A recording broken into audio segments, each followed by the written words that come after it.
یہ پہلوان 1 گھنٹہ پش اپ، گراؤنڈ کے 100 چکر روزانہ، 1 گھنٹہ باڈی بلڈنگ، خوراک میں 6 درجن انڈے، 1 کلو دودھ، آدھا کلو قیمہ کھاتے ہیں۔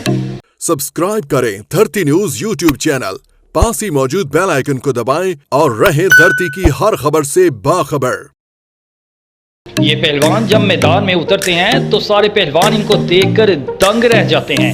ان کی بیک، چیسٹ، شولڈر، ٹرائسیپ، بائسیپ اور تھائی کا سائز اتنا ہے کہ دیکھنے میں جن لگتے ہیں۔ میں ہوں طلحہ نوید اور آپ دیکھ رہے ہیں دھرتی نیوز۔ آج ایک ایسے پہلوان سے ملوانے جا رہے ہیں جن کی خوراک جنات کی طرح ہے۔ انسان اس طرح حیوان کھاتے ہیں یا جنات کھاتے ہیں؟ اویس جٹ صاحب کی خوراک اتنی ہے، ان کی جسامت دیکھیں، اور جب یہ کھاڑے یا گراؤنڈ میں قدم رکھتے ہیں تو جتنے بھی پہلوان ہیں وہاں سے بھاگ جاتے ہیں۔ مزید ہم ان کے استاد سے پوچھتے ہیں اور اویس جٹ صاحب سے بھی بات کرتے ہیں کہ جب یہ کھاڑے میں اترتے ہیں تو پہلوان جو باقی انہیں دیکھ کے بھاگ کیوں جاتے ہیں؟ السلام علیکم۔ بسم اللہ الرحمن الرحیم۔ میں اویس جٹ صاحب کا کوچ ہوں اور ان کو ٹریننگ کرواتا ہوں اور ڈائٹ وغیرہ یہ میرے پاس ٹریننگ کرنے آتے ہیں ہفتے میں 3-2 مرتبہ۔ جب انہیں ٹائم زیادہ ملتا ہے وہ میرے ایکسپینڈ کرتے ہیں جم کے اندر، اور اس کے علاوہ گراؤنڈ میں بھی انہوں نے بھی آپ کو کچھ دیکھا جو گراؤنڈ میں بھی ٹریننگ کی ہے اور ایسے ہی کرتے ہیں۔ اویس صاحب آپ کے پاس کتنے دن آتے ہیں؟ یہ اویس ہفتے میں 4 مرتبہ آتے ہیں۔ تو ان کی خوراک کیا ہے؟ خوراک ان کی آپ ہی بتاتے ہیں کہ یہ انہوں نے کوئی ایکسپرٹ رکھا ہوا ہے؟ یہ ہمارے پاس جو ہے نا ایکسپرٹ بھی ہوتے ہیں۔ ہم نے جب لڑکا کسی کو تیار کرنا ہوتا ہے اس کے لیے ہمیں ایکسپرٹ کی ضرورت پڑتی ہے۔ یہ نہیں ہوتا کہ ہمیں ایسے منہ اٹھا کے ایسی باتیں یہ کھا لو وہ کھا لو، ایسا نہیں ہوتا۔ تو اویس جٹ صاحب کی خوراک کیا ہے؟ میں نے سنا کہ ان کی خوراک جنات سے بھی زیادہ ہے۔ دیکھو کیا کیا کھاتے ہیں؟ یہ جو پہلوانی ہے اور یہ کبڈی ہے یہ کوئی آسان کام نہیں ہے، یہ بڑا مشکل کام ہے۔ اس کے لیے خوراک بہت لازمی ہے۔ جب تک وہ آپ ڈائٹ اچھے طریقے سے نہیں لیں گے تب تک آپ ایک اچھے کبڈر یا پہلوان نہیں بن سکتے۔ اس لیے یہ جو تقریباً صبح ناشتے میں ہوتا ہے یہ تقریباً 2 سے 2.5 درجن انڈے دیتے ہیں، ان کے ساتھ ان کا دودھ ہوتا ہے، پھر اس کے بعد یہ ریسٹ کرتے ہیں۔ دوپہر کو ٹریننگ کرنے کے بعد انہوں نے آدھا کلو بادام کی سرکاری کی نیت کیا ہے، تو اس کے ساتھ اس کے آدھے 2 گھنٹے بعد ایکسرسائز کرنے کے بعد انہوں نے گوشت لینا ہوتا ہے، تقریباً 1.5 سے 2 کلو گوشت روزانہ لینا ہوتا ہے۔ یہ تو شیروں والی خوراک ہے ان کی۔ سر اگر یہ شیروں والی خوراک نہیں لیں گے تو کیسے بنیں گے؟ یہ ایک عام آدمی میں اور اس میں فرق ہے، یہی فرق ہے ہمارا خوراک کا۔ تو یہ ماشاءاللہ ایک نوجوان بچہ ہے، ابھی چھوٹی عمر ہے لیکن اتنی محنت اس کو یہاں تک لے کر آئی ہے، نام انہوں نے کما لیا اتنی سی عمر میں۔ اتنی چھوٹی سی عمر میں بہت اچھا نام کمایا، اپنے علاقے کا نام کر رہے ہیں اور انشاءاللہ یہ پاکستان لیول پہ بھی کھیلیں گے۔ ابھی تو کھیل رہے ہیں اپنی سطح پہ، ڈسٹرکٹ سطح پہ، پنجاب کی سطح پہ، پاکستان لیول پہ بھی ہم انشاءاللہ ان کو کھلائیں گے۔ یہ اویس صاحب کے استاد تھے جنہوں نے اویس صاحب کی تعریفوں کے پل باندھ دیے۔ ایک استاد اپنے شاگرد کی جب تعریفیں کرتا ہے نا تو شاگرد کی جو ماشاءاللہ چھاتی تو ان کی پہلی چوری ہے اور چوری ہو جاتی ہے۔ تو اویس جٹ صاحب سے مزید بات کرتے ہیں۔ السلام علیکم۔ وعلیکم السلام۔ جی اویس بھائی کیسے ہیں آپ؟ جی الحمدللہ شکر۔ اچھا اویس بھائی، اتنی جسامت، اتنی خوراک، کیا کرنا ہے آپ؟ کیا ثابت کرنا چاہتے ہیں؟ اس لیے بھائی جب بندہ اسٹرگل کرتا ہے، محنت کرتا ہے تو خواب اس کے لیے لازمی ہے۔ تھوڑا ان سے بولنا چاہ، خواب آپ کا کیا ہے؟ خواب تو ماشاءاللہ بڑا ہی ہے، انشاءاللہ پاکستان کے لیے کھیلنا چاہتے ہیں۔ اللہ پاک نے ہمارا ساتھ دیا، موقع دیا، انشاءاللہ بہترین کارکردگی کریں گے۔ شکر گھر میں ہم کھیلتے ہیں تو اپنے علاقے کا نام روشن کیا ہے۔ تو کس چیزوں کو پرہیز کرنا پڑتا ہے پہلوانی کے لیے؟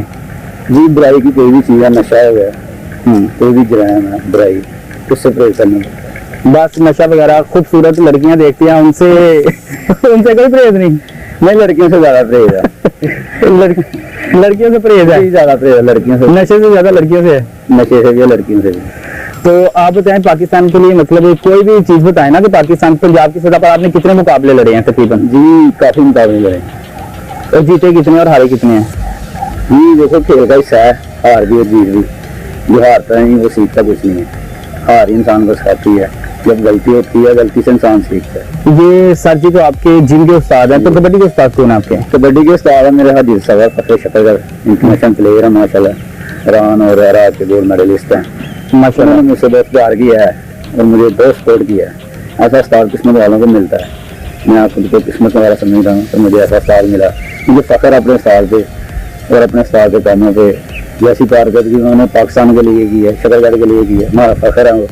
ان کے سلسلے میں ہمیں بھی انہوں نے سپورٹ کیا ٹریننگ کیا انشاءاللہ ہم بھی ان کی طرح اب ان کو بھی آپ پر امیدیں ہوں گی کیا امیدیں ہیں اور آپ ان کی امیدیں پوری کریں گے جی انشاءاللہ ضرور کیونکہ شاگردی اپنے استاد کا فخر ہوتا ہے شاگردی ایک ایسی چیز ہے جو استاد کے نام پہ کامتا ہے اپنے استاد کا نام روشن کرتا ہے ابھی تک آپ کتنے مقابلے لڑ چکے ہیں تقریباً گنے بھی کوئی اندازہ نہیں بولے ہم بڑے عرفان مانا جاٹم سرج جنرل لالا جاوید صاحب ان سب کے ساتھ ہم کھیلنے میچ میں بہت مزہ آتا ہے سینئر پلیئر ہمارے ان سے سیکھنے کو ملتا ہے تو ہمیں بتاتے ہیں وہ غلطی بھی کرتے ہیں لوگ ہماری غلطی نکالتے ہیں پر ہم اپنی غلطی پہ غور کرتے ہیں تو انشاءاللہ آنے والے میچوں میں ہم بہتری کارکردگی بھی کرتے ہیں مطلب پاکستان میں فیمس ہے دیکھیں نا پاکستان میں سارے ممالک میں کرکٹ ہو گئی فٹ بال ہو گئی ہاکی ہو گئی لیکن اس لحاظ سے کبڈی کے جو کھلاڑی ہیں ان کو اتنا سپورٹ نہیں کیا جاتا مالی طور پر بھی اور ان کو ساز و سامان بھی اتنا نہیں فراہم کیا جاتا تو اس بارے میں آپ کا کیا خیال ہے صحیح بات ہے اس بارے میں یہ کہنا چاہوں گا کہ ہماری حکومت ہے نا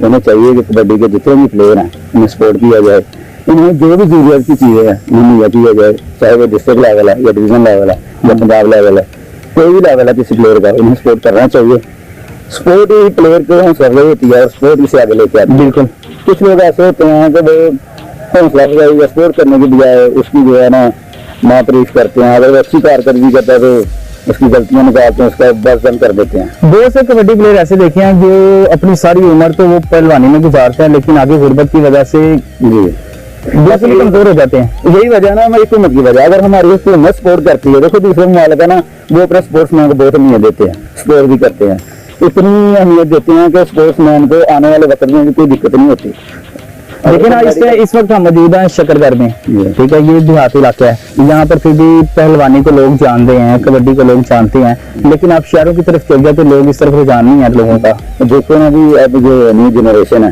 انہیں زیادہ شوق نہیں ہے یہ ایک بہت اچھا کھیل ہے جنریشن مطلب دیکھیں نا شوق کس نے پیدا کرنا ہے جب ایک ہمارا اچھے لیول پہ کام یہ چل رہا ہوگا حکومت میں سپورٹ کرے گی نا دیکھو ہم جو اسٹرگل کرتے ہیں ہمارے گھر والے میں سپورٹ کرتے ہیں اگر حکومت میں سپورٹ کرے تو ہمارے گھر والوں پہ بوجھ اٹھاؤ اور ہم آگے جائیں زیادہ لوگوں کو پتا ہوگا اس میں فیوچر ہے جن کے استاد اور ان کا یہ کہنا ہے کہ گورنمنٹ کو چاہیے کہ ہمیں زیادہ سے زیادہ سہولیات فراہم کریں اور یہ صرف رجحان کیوں ہے شہروں میں اس کا رجحان کیوں نہیں ہے کیونکہ لوگوں کو پتہ ہے اس کے آگے اس کے اندر مستقبل نہیں ہے تو گورنمنٹ کو چاہیے کہ اس کے لیے اقدامات کریں بچوں کو لوگوں کو شعور پیدا کریں کہ کیونکہ یہ بھی ہے کہ دیکھیں نا آپ کی اس سے جو آپ کا جسم ہے مضبوط رہتا ہے آپ کی صحت تندرست رہتے ہیں باقی آپ شہروں میں چلے جائیں لوگ کمزور ہیں گورنمنٹ کو چاہیے کہ یہ کبڈی اور پہلوانی کو زیادہ سے زیادہ سپورٹ کریں اور لوگوں کو بتائیں کہ ان میں آگے مستقبل ہے اور مستقبل آگے لوگوں کو دیں جب لوگوں کو فیوچر نظر آئے گا تو لازمی لوگ اس طرف جائیں گے